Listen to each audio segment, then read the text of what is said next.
Hello students, welcome back to NCLEX question series part 6। तो चलिए question solve करते हैं। तो अभी लास्ट उसमें हमने 48 क्वेश्चन तक सॉल्व किया, तो आज हम क्वेश्चन नंबर 49 सॉल्व करेंगे। तो सबसे पहले हम क्वेश्चन को पढ़ लेते हैं। क्वेश्चन में लिखा हुआ है, the nurse is reading a PHC primary health care provider progress notes in the client record and reads that the HCP has documented insensible fluid loss of approximately 800 ml daily. The nurse makes a notation that insensible fluid loss occurs through which type of excretion? Options are urinary output, wound drainage, integumentary output, the GI tract. तो question में basically ये पूछना चाह रहा है कि एक nurse ने PHC के नोट्स पढ़े, उन नोट्स में जो भी डॉक्टर ने क्या लिखा हुआ था कि जो भी पेशेंट का क्या हो रहा है, इनसेंसिबल फ्लूइड लॉस हो रहा है जो कि अप्रोक्सीमेटली 800 ml हो रहा है डेली। ठीक है, अब क्वेश्चन में क्या लिखा है आगे?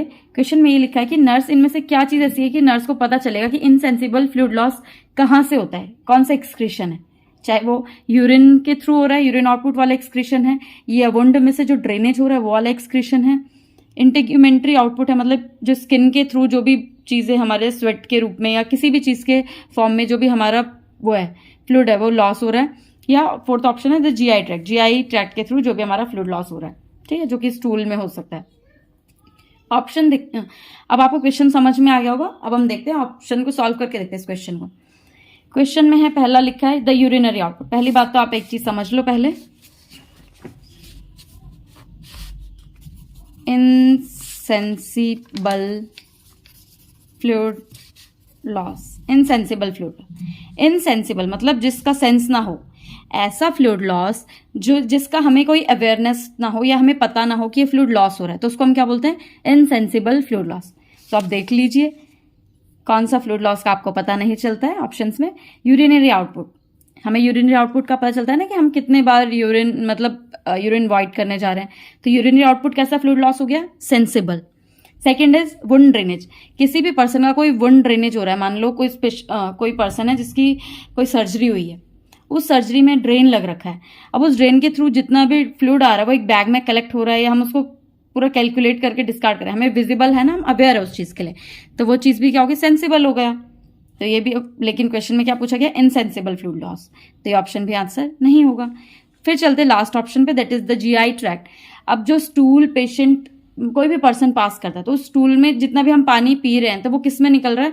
उस स्टूल के थ्रू वो बाहर आ रहा है थोड़ा बहुत, कुछ अमाउंट में, तो ये भी कैसा हो गया? सेंसिबल फ्लूइड लॉस हो गया। लेकिन जब आप थर्ड ऑप्शन देखिए, इंटीग्यूमेंट्री आउटपुट, जो इंटीग्यूमेंट्री आउटपुट मतलब जो भी हमारा स्किन के थ्रू जितना भी फ्लूइड लॉस होता है वो कैसा होता है? इनसेंसिबल होता है, जिससे हम अवेयर नहीं होते हैं। तो 3 ऑप्शन दे रखे हैं सेंसिबल फ्लूइड लॉस के, जबकि एक ऑप्शन दे रखा है इनसेंसिबल फ्लूइड लॉस का, तो इसलिए ऑप्शन थर्ड हमारा राइट आंसर होगा। ठीक है, इंटीग्यूमेंट्री आउटपुट की जगह पर अगर यहाँ पर लिखा रहता कि लंग्स के थ्रू हो रहा है, रेस्पिरेशन के थ्रू, तो वो भी हमारा ऑप्शन होता, लेकिन ऑप्शन में रेस्पिरेशन वाला कुछ या लंग्स के थ्रू दे नहीं रखा है कुछ, तो इसलिए इंटीग्यूमेंट्री आउटपुट हमारा आंसर होगा। ठीक है, नेक्स्ट क्वेश्चन की तरफ चलते हैं। नेक्स्ट क्वेश्चन में क्या लिखा हुआ है, पढ़ते हैं। The nurse is assigned to care for a group of a clients on review of the client medical record. The nurse determine that which client is most likely at risk for a fluid volume deficit. Basically इस question में यही पूछना चाह रहा है कि इनमें से कौन सा ऐसा क्लाइंट है जिसको फ्लूइड वॉल्यूम डेफिसिट हो सकता है, मतलब उसकी बॉडी में फ्लूइड की कमी हो सकती है या हाइपोवोल्यूमिया के ज्यादा चांसेस हो सकते हैं। ऑप्शंस देख लीजिए आप, a client with ileostomy, a client with heart failure, a client on long term corticosteroid therapy, a client receiving frequent wound irrigations. तो चलिए इस क्वेश्चन को सॉल्व करते हैं। याद रखिएगा, पूछना क्या चाह रहा है कि फ्लूइड वॉल्यूम क्या हो रखा है? कम हो रखा है, मतलब हाइपोवोलीमिया कौन से केस में हो सकता है, ये ध्यान रखिएगा। अ client with heart failure, heart failure में अब ये ध्यान दो, हार्ट फेलियर में हार्ट पंप करना, जो भी उसकी पंपिंग वाला जो भी उसकी एक्टिविटी होती है वो बंद हो जाती है, कम हो जाती है। तो अगर पंपिंग नहीं होगी तो जितना भी फ्लूइड है बॉडी में वो सारा एक्यूमुलेट होगा, तो हार्ट फेलियर में क्या होना चाहिए? फ्लूइड तो बढ़ना चाहिए, तो ये ऑप्शन भी हमारा आंसर नहीं होगा। नेक्स्ट ऑप्शन की तरफ चलते हैं, अ client on long term corticosteroid therapy. देखिए अब एनक्लिक्स क्या करता है, क्वेश्चन को थोड़ा घुमा देता है, ऐसे करने के लिए ट्रिक करता है स्टूडेंट्स को कि वो इस क्वेश्चन में यहीं पर कुछ गलत ऑप्शन को आंसर टिक कर दें। अब देखिए इन्होंने यहाँ पर क्या कर रखा है, लॉन्ग टर्म लिख दिया, और नेक्स्ट क्वेश्चन में भी देखिए नेक्स्ट ऑप्शन में फ्रीक्वेंट लिख दिया। अब स्टूडेंट्स हो जाएगा चलो कॉर्टिकोस्टेरॉइड थेरेपी में तो कभी भी नहीं होता है फ्लूइड वॉल्यूम डेफिसिट, लेकिन क्या पता लॉन्ग टर्म कॉर्टिकोस्टेरॉइड थेरेपी में होता हो, तो इसलिए जो भी स्टूडेंट है वो इस ऑप्शन को टिक कर सकता है आंसर अपना। लेकिन ये ऑप्शन आंसर नहीं है, ये गलत है। क्यों? क्योंकि अगर किसी भी पर्सन को कॉर्टिकोस्टेरॉइड चल रहे हो, है ना, ड्रग्स चल रहे हैं जैसे हाइड्रोकॉर्टिजोन, है ना, या प्रेडनिसोलोन, तो उस केस में क्या होता है, खुद ही देखिए कॉर्टिकोस्टेरॉइड किस पे काम करेंगे, एड्रिनल ग्लैंड पे। एड्रिनल ग्लैंड मतलब एल्डोस्टेरॉन रिलीज करवाएंगे, वहां से ग्लूकोकॉर्टिकॉइड्स रिलीज करवाएंगे।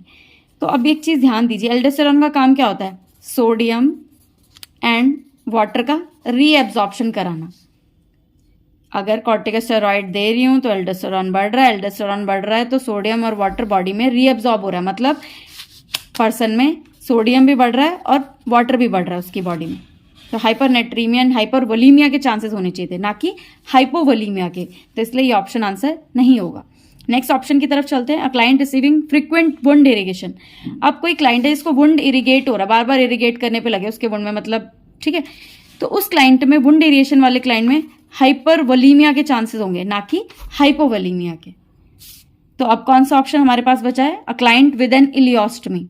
एक क्लाइंट है उसकी इलियोस्टमी हो रखी है, मतलब इलियम में ओपनिंग हो रखी है, कोलोस्टमी पढ़ते हम तो उसका ही एक टाइप है इलियोस्टमी। स्मॉल इंटेस्टाइन जो होती है उसका जो फर्स्ट पार्ट होता है, जो लास्ट पार्ट होता है इलियम, तो अगर उसकी ओपनिंग हो रखी है तो उसकी वजह से क्या हो सकता है, बहुत फ्लूइड पेशेंट का वो हो सकता है, वेस्ट हो सकता है। तो फ्लूइड वॉल्यूम डेफिसिट के चांसेस होंगे इस केस में, ना कि फ्लूइड वॉल्यूम एक्सेस के। तो फर्स्ट ऑप्शन हमारा आंसर होगा। सो स्टूडेंट्स, आई होप कि आप लोगों को जो भी मैंने 2 क्वेश्चन अभी कराए हैं आपको समझ में आए होंगे। Thank you so much.